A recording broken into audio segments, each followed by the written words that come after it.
Hello, good morning everyone. Gagawa na naman tayo ng salad.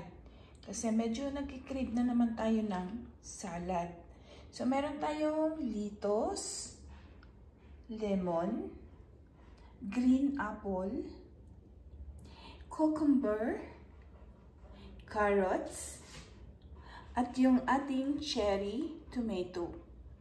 So ito yung ating kakainin today. Yung salad. At meron tayong gagawing lumpia Shanghai.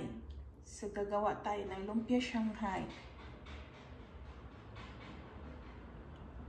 Nagad na natin yung carrots.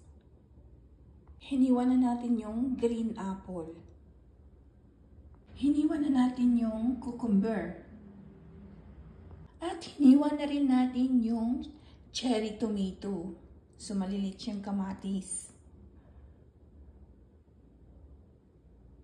At hiniwa na rin natin yung lettuce.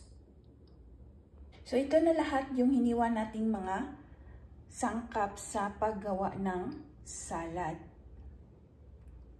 So, gagawa na tayo ng sauce. Lagyan na tayo ng lemon at nilagyan na natin ng honey. Nalagyan natin ng paminta. Lalagyan natin siya ng balsamic vinegar. So, mix-mix lang guys.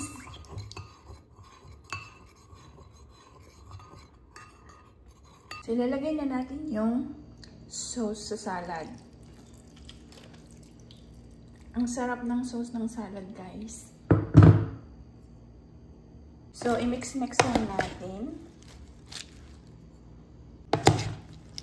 Kailangan natin siyang i-mix dahil para ma-absorb ng gulay yung sauce.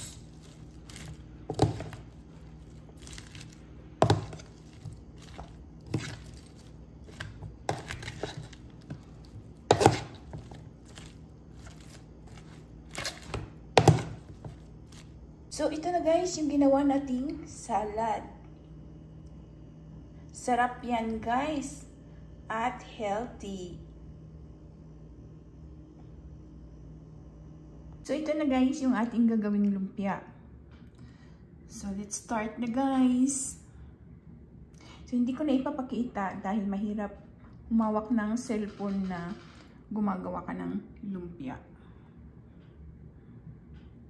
So, ayan na guys, pinirito na natin yung ating lumpia. So, ito na guys, yung ating vegetable salad at lumpia Shanghai. So, ito yung ating lunch at saka breakfast. Magkasama na. One day, one eat lang tayo guys. So, kain tayo guys. Thank you for watching guys.